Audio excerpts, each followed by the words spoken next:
C'est lui, Bassirou Diomaye Diakhar Faye, le nouveau président du Sénégal élu démocratiquement.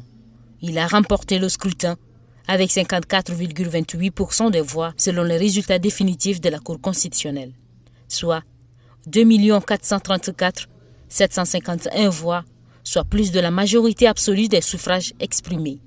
Face à 19 autres candidats, une élection qui s'est tenue sous haute tension avec l'absence de l'opposant farouche au pouvoir de Macky Sall, Ousmane Sonko.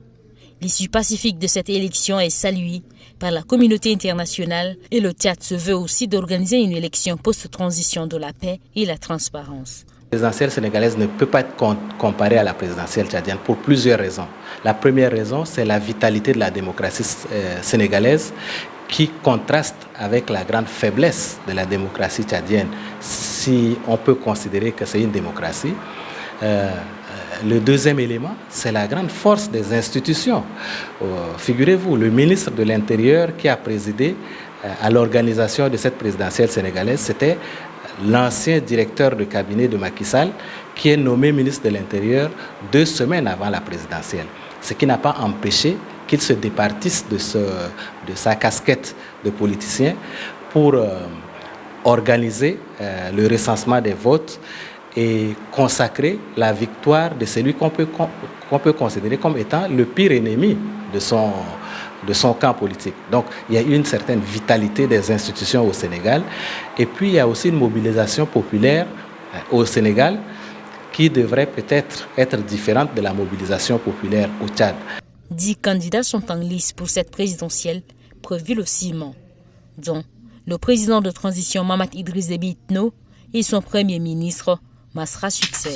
Ils sont venus nombreux, hommes et femmes, tous militants du bureau de soutien au mouvement patriotique du salut MPS, avec un seul objectif, partager la vision, les valeurs, leur plan d'action pour soutenir la candidature de Mahamat Idriss Déby Itno jusqu'aux échéances électorales. Nous nous rassemblons ici, non seulement pour soutenir un homme, mais pour embrasser une vision pour un avenir meilleur, plus solidaire et plus prospère pour notre cher pays. Notre candidat, Mahamat Idriss Déby Itno, incarne cet espoir. Et c'est la secrétaire générale adjointe du mouvement patriotique du salut qui a pris part à l'installation et l'intégration du bureau de soutien Avenir Solidaire dans la grande famille du MPS. Au nom du MPS et de ses militantes et militants, je vous souhaite la bienvenue dans la grande famille MPS.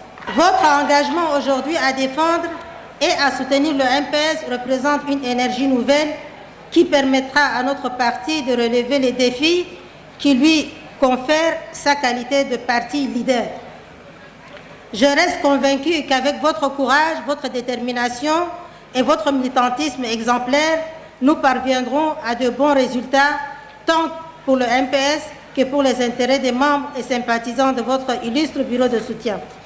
Une rencontre marquée par un moment phare, l'installation des membres du bureau du soutien Avenir Solidaire pour le début de leur mission, qui est de soutenir la candidature de Mahamat Idriss Déby Itno à l'élection présidentielle du 6 mai prochain.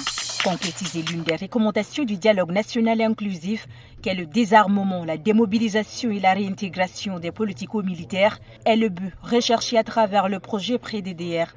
Cette réunion du comité de pilotage du dit projet permet d'éclairer toutes les entités impliquées sur les impératifs et les phases clés nécessaires pour une exécution réussie. Une initiative saluée par le coordinateur résident du système des Nations Unies au Tchad. Le projet PREDDR, intitulé « Vers un environnement favorable au désarmement, démobilisation et réintégration des membres des groupes politico-militaires au Tchad », vise à créer des conditions d'un processus efficace de DDR pour les membres justement de ces mouvements politico-militaires signataires. Pour ce faire, le projet appuiera le renforcement de la confiance entre les parties prenantes au processus de la paix au Tchad et soutiendra la mise en place de mécanismes et approches stratégiques pour la mise en œuvre effective du DDR. La mise en œuvre de ce projet est un grand pas marqué vers le processus du DDR. Cette étape préliminaire est cruciale pour établir un cadre solide propice à la mise en œuvre effective des programmes de DDR. Elle permettra d'assurer que toutes les conditions nécessaires sont réunies pour un processus transparent, équitable, efficace et inclusif qui répond aux besoins de tous les acteurs impliqués. Cette assise a permis aux participants de discuter de long à large sur le pré-DDR présenté. Après des échanges, le plan de travail du projet est approuvé par les participants pour une durée de 2 ans. Sur la table de cette rencontre à huis clos, la situation économique mondiale et nationale. Il a été aussi question de faire le point sur les finances des banques, des établissements de crédit, ainsi que d'analyser les perspectives. D'abord, dans un premier temps, nous avons suivi l'ensemble de l'évolution de l'économie mondiale à fin 2023. Grosso modo, contrairement aux années précédentes, en 2023, on a constaté qu'il y a eu l'économie mondiale en termes de taux de croissance s'est mieux portée. La croissance a été, disons, acceptable et aussi les pressions inflationnistes ont commencé à baisser, avec les banques centrales qui ont commencé aussi à baisser les taux d'intérêt à travers le monde. Donc nous pensons que de proche en proche et progressivement cela va se descendre sur toutes les économies, y compris la nôtre. Au cours de cette première session annuelle, les membres du Comité national et financier ont passé en revue la situation économique mondiale et celui du Tchad afin de se projeter dans les perspectives et les défis à relever. Le général d'armée Tahir Erda Taïro, directeur général des services de sécurité des institutions de l'État, interdit à travers une note circulaire l'utilisation des drones de filmage pendant les meetings présidentiels sur l'ensemble du territoire tchadien, attirant l'attention des responsables des administrations, à savoir le ministre de la Communication, le directeur de la Communication de la présidence, le directeur de campagne présidentielle et tous les bureaux de soutien.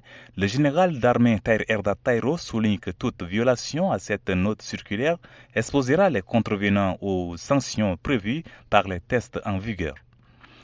Suite au préavis de grève déposé par la Chambre des délégués du personnel de la SONASIM le 27 mars dernier, la direction générale de la société a tenu à répondre aux revendications des employés et à les rassurer sur son engagement à trouver des solutions durables aux problèmes rencontrés.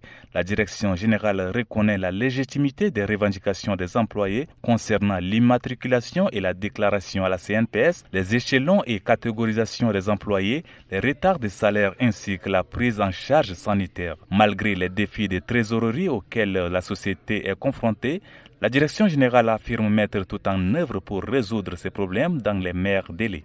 Au Gabon, pratiquement 10 ans après, les cartes d'identité vont enfin être renouvelées. Elles ne l'étaient plus depuis 2015 à cause de la rupture de contrat avec un prestataire belge chargé de la fabrication. Cette fois-ci, c'est une carte nationale électronique d'identité d'un nouveau genre, plus sécurisée, qui sera en circulation, a promis le gouvernement. Jeudi 28 mars, le ministre de l'Intérieur a annoncé que les autorités étaient prêtes à reprendre le processus à partir du 3 avril. Ce week-end qui précède le jour des Pâques, dans le milieu catholique, on l'appelle week-end pascal ou encore Tridium pascal, comme pour signifier son rapprochement avec cette fête qui célèbre la résurrection du Christ.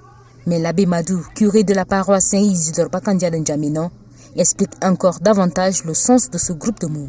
Le samedi saint, c'est le silence. C'est le silence devant la mort. C'est la confusion dans l'engagement. Nous qui croyons, nous qui avons mis l'espoir en lui, nous croyons qu'il est venu maintenant que nous sommes dans la confusion. Pilate, qui est l'autorité politique, se lave les mains. Judas, qui est ami, trahit l'ami. La foule qui l'accueillait, tourne, est manipulée et l'humilie. Les soldats, figure de l'humiliation, l'ont humilié, l'ont maltraité. Donc, tous ces mondes-là nous mettent dans la confusion. Donc, l'engagement est dans la confusion totale. Dans la tradition chrétienne, ce week-end appelé aussi Tridium pascal est la plus importante et la plus ancienne des fêtes chrétiennes, puisqu'elle commémore la mort de Jésus-Christ et sa résurrection.